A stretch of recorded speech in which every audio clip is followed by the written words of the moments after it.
Good morning, LinkedIn friends, Value First Nation. Welcome to another episode of Value First AI Daily, your collaborative AI intelligence report. It is Monday, October 6th, 2025. How are we doing, Nico? We're doing good, sir. We're doing very good. It's a good morning, good start to the week so far. Have a lot of little minor releases that came out over this past weekend. Nothing, again, minor releases, but what's interesting is minor in a major way. So, like, open source video model that's as good as VO3. So, like, a free version of VO3 that can run desktop, right? So, like, some little stuff that came like Quen 3 drop, which is nothing to shake a stick at. For those of you who don't know, Quen is the open AI of Alibaba. So or is the GPT rather of Alibaba. So their model is powered by Huawei, and per both a Moonshots episode as well as a couple of YouTube people I follow. So when little news starts to bubble, that to me is like, oh, okay, well this is going to turn into something pretty big pretty soon. And people have been talking about Quen, but not too much. It hasn't really done a whole lot in terms of like benchmarks. It hasn't really like gotten close to anybody yet. And then DeepSeek was out there, and R3 is pretty decent by comparison to everybody. But then Quen 3 drops, and it's like, this is this is a this is as good as 4.5 Sonnet, like almost. It's pretty crazy. Pretty crazy you guys did that. How'd you do that, right? And it's like, well, that's because China is now becoming even more self-dependent, right? Huawei pushing out some awesome chips. And I mean, like, that's so we got some software stuff, some hardware stuff going on. And of course, philosophical changes around the board. Got Bezos talking about. It was a great interview.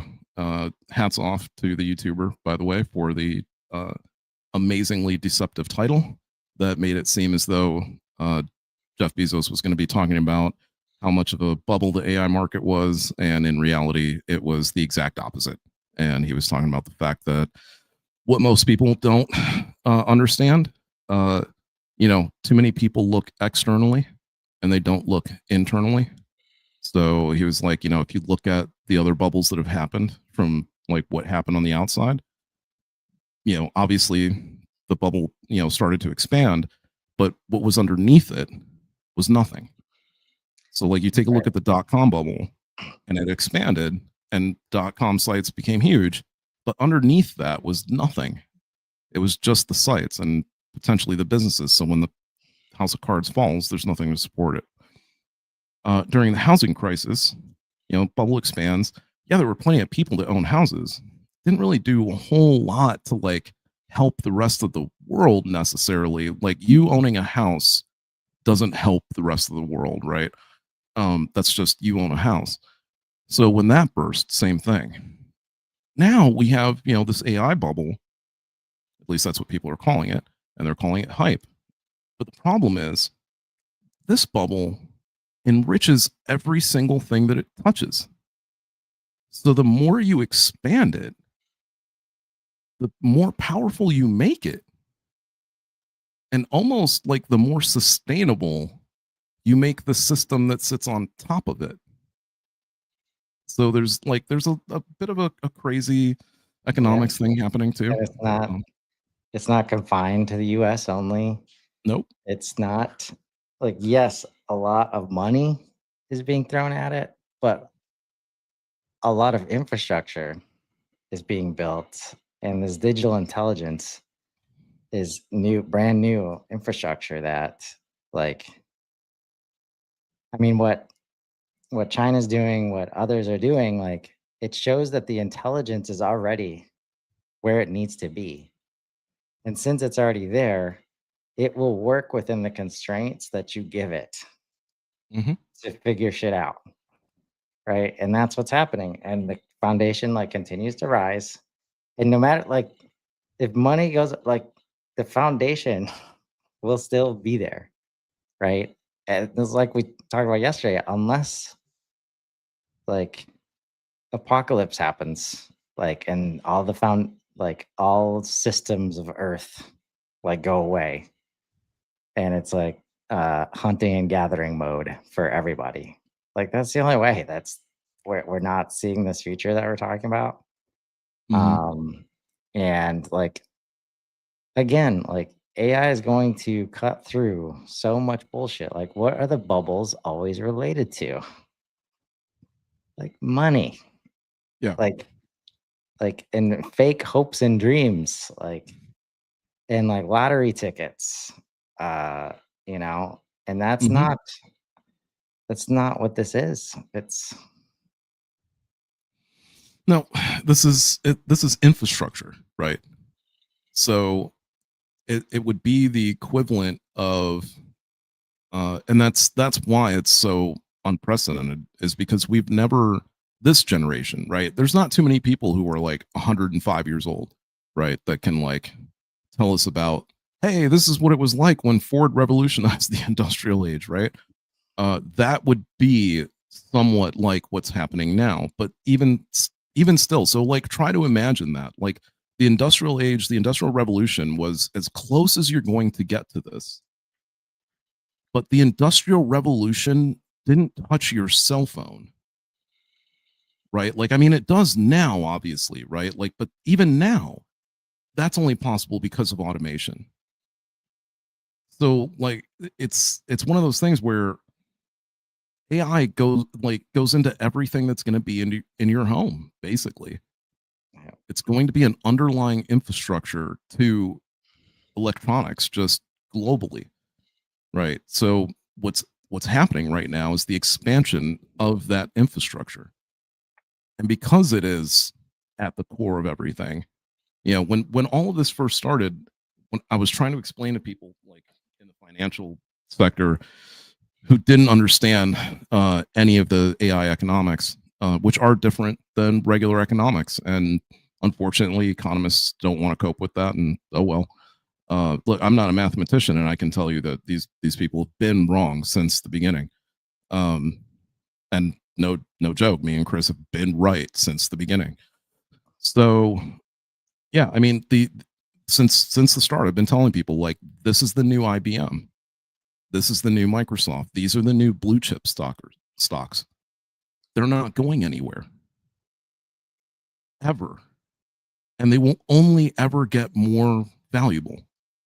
And eventually, they're going to allow like common person, let's say, if I just mean people who don't have thousands of dollars to be able to get into the casino, um, they're going to let regular people be able to take part in that company. I'm not joking. This is going to happen. And then everyone goes along for the ride. Because economically, it won't make sense otherwise. I tried to put it in scale for somebody yesterday because they were like, what you're saying doesn't make any sense. And I'm like, okay, so it's an infrastructure, right? Again, I'm not an economist, I'm not a mathematician, but this is the best way that I can put it. It's an infrastructure technology, okay? It's owned by very, very few companies, extremely few by comparison to any other technology, service, anything. ChatGPT basically owns the UAE in terms of service. Like no one else is there in such a widespread manner. Same thing in Great Britain. Like Sam is working hardcore in every country around the world, right? So, given that that's the case, what would the total asset value be of all electrical companies on the face of the earth? Because whatever that is, that's what this is going to get to very quickly. Yeah. So like that's the scale of monies that they will be making. And when you're making money at that scale, and we're talking about, again, handful, tops 5 companies are going to be making this money. Now, everybody else will be making money, just not at that. It's an exponential scale. So these guys are going to be the vertical. Everybody else will scale down accordingly, but it won't be like the bottom of the scale is the bottom. The bottom of the scale will still be like $50 million a year or something. Like it'll be what you need. So because it's going to be so excessive at the top, these guys are already talking about how to give the money away. Have you ever heard of companies say this? Talk about, we know we're going to make so much in profit, we need to figure out how we're going to redistribute it to the public. Yeah. But you guys think that there's a bubble and that it's hype. Okay. Yeah. No, Okay. it's I don't know what to tell you. These companies are 10xing every year in earnings. 10xing from 1 billion last year to 10 billion this year, then 10x next year. That's just the formula. It's not even a joke. It's a formula. They can live by it, for crying out loud. OpenAI has become, it is now the highest privately owned valued company in history. No other company in history has ever been worth more than OpenAI has on a private level. If that company, like, people are like, well, I don't understand why it doesn't go public. Are you kidding? Are you kidding? It would be insane. It would be utterly insane, first of all. Second of all, we'd all be subject, our entire monetary system would be subject to the performance of ChatGPT. Does that really sound like a great idea to everybody? No. Okay, so let's just take it easy. Yeah. But still, like, it's everything, it's just unprecedented change. Yeah. It's the lens that we look at technology through. Like, and until we see it as infrastructure, like, we don't talk about democratization of water. No. Or electricity. It's about access. And like, as if it's like, your right to this access to this utility, basically. And that's what these people in these organizations are trying to, provide. And that's only going to come through infrastructure. And it's just a different paradigm, right? Like, so what are we doing to help the people out, Nico? Well, at least to help people out from a business perspective. We talked about too many people focusing on the external and not focusing enough on the internal. And that, to me, is exactly what goes on with very much every large scale to enterprise B2B today. I'm really sure of it. I'm so sure of it. I could walk into nearly every company, any company that wasn't leveraging AI at this point in the right way. I know that I could walk through the door, ask you the question, do you know what your customer lifetime value is? And it will take you 3 to 4 weeks to figure it out. And a whole team of people and a lot of money. It'll take me an hour, tops. So what we're doing for everybody is we're teaching them how to make the transition, right? We talked about how you need to do value first and how there is actually more to be gained there than there is to be gained elsewhere. What does that look like? It looks like what I've put together, which is called the ACP, right? Which is the actual customer profile. The difference between that and your ICP, and this is not to the ICP, crowd out there, but it is what it is. Your ICP is your ideal customer profile. Great. That was put together by somebody who kind of knows your business. Maybe they did some research, but they're part of an agency, so they're under the gun. They might have did a week, 2 weeks. And if we're saying 2 weeks, they're hourly. So they maybe put 6 hours in total. to do the research on your company, to try to figure out who your customer is, to try to figure out where your segment is, who you're really up against.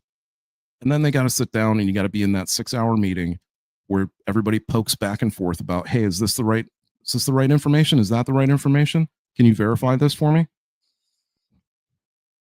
Then you get all your CRM set up, you get your marketing in place, you get your sales team in place, and you drive towards that ICP.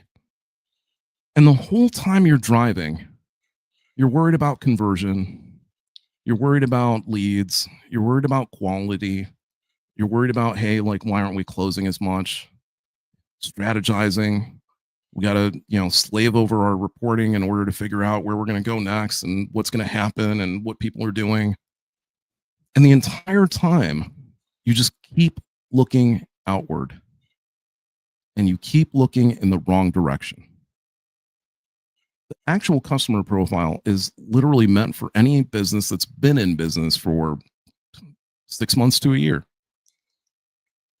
And what it does, so like your ICP is great for setting you up, right? It can definitely tee you off as a business to figure out like, okay, here's where I should maybe go. Here's where I should maybe start out at. But your ACP is going to tell you, okay, of the people that I've been in business with, here's what they're actually doing. Here's what they're actually buying. Here's the way that they actually move through my system. Here's the way that they actually talk to my salespeople. This is what they actually do when they're going through service department. And what all that does for you, right?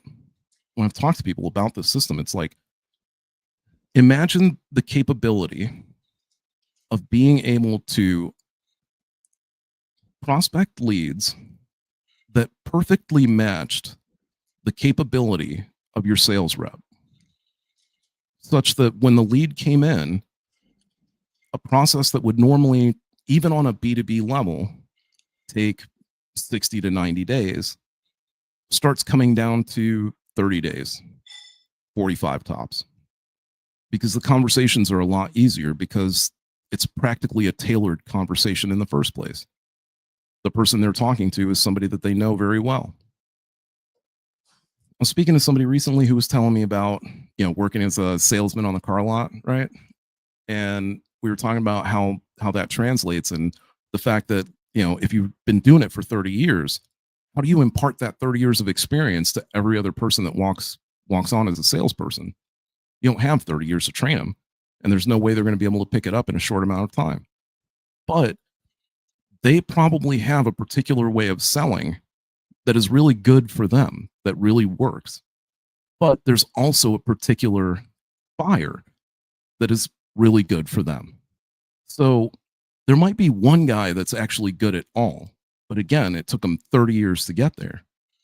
So for the new guys, rather than trying to morph them into what the one dude is, which is going to take forever, it's not going to happen, they're going to stumble, you're going to end up building up a bad reputation of, oh, well, their sales guys are kind of forced and maybe they kind of don't know what they're talking about and this, that, and the other. Or do you figure out what that person's strength is first and then look at your customer base and align the pipeline of that particular type of customer to the sales rep? That's what ACP is all about. And the same thing happens for marketing, because now marketing knows exactly who they're targeting and you know exactly what channels they live in. So you know where to talk to them. This whole thing of like talking to the right person at the right time in the right place. If you're going by ICP, you're just guessing. You're shooting in the dark. You're throwing a net out there. If you're doing it by ACP, you're using a harpoon, going scuba diving, right? Like it's just fish in a barrel at that point, because you are only targeting your market. You're building up that customer relationship, right? Based on your data, like not Right. based on not your data. Like, well, people in your industry typically do this. Yeah, but that's what people in the industry do. And do you want to be like everybody else in the industry, or do you want to just be really good at what you do? Right. And that's really what this is about, like the intelligence. So I got the QR code up on the screen. The Value First AI Skills Bootcamp You also see it called strategic intelligence because it's intelligence that already exists inside of your company, inside your people, inside your data sets. Like, and that's why AI, for those who choose to start to leverage it, it's a quick start. Like the barrier to entry is low because you just have to understand how to apply AI, a new, very intelligent partner, to the data that you already have. Even if it's starting with just getting the salesperson to just talk out loud and record a conversation and then start feeding the system, right? Yep. You're probably already doing stuff like that. And I think one of the main expected outcomes of the boot camp is like how to leverage that, right? Like how to take what you see and what AI is telling you and then turn it into, actionable activity, for your business. Not just actionable activity. I know that like everybody uses those words and those terms now, because that's the new like marketing sales gimmick or whatever. And and it's great. Like that's what marketing does, right? Like they come up with terms that are catchy and people use them, and then it makes people say like, oh, well, that's the same thing that everybody else has, so I'll go shop over there. That's awesome. I'm just blunt. I'm not gonna fuck around, right? You're not going to get in here and the first class is going to be a syllabus where I'll talk to you about the rest of the classes and I'll give you a high level overview. No, we are going to work right out the gate. You are going to see right out the gate. You will need to review the tape because it's going to be a lot to take in if you're not already experienced with this stuff. But what you walk away with, and I am not bullshitting you. You are going to walk away with millions of dollars worth of knowledge. I'm not joking. If you have a business, worth millions. If you don't have a business, worth millions. Not joking. Right? When like I can tell you guys that I did this for free at Inbound. So unfortunately, some of you guys missed it. 5 people were very lucky and floored the whole time. We almost spent twice the amount of time that we were supposed to, just because of the fact that there were just additional questions about how, and then like, how do I go further? And what else is next?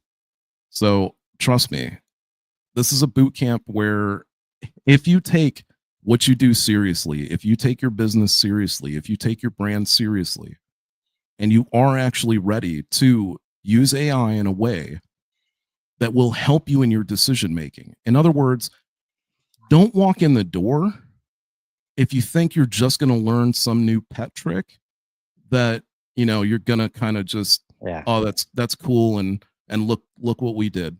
No, this is meant to change the way that you look at your business. It's meant to change the way in which you make decisions towards what you do with your business. And it's meant to do it in the most accurate way possible. People talk all the time about, oh, we'd love to shift position, but money. If we spend the money, we could lose it. And if we lose it, then we should put ourselves backward.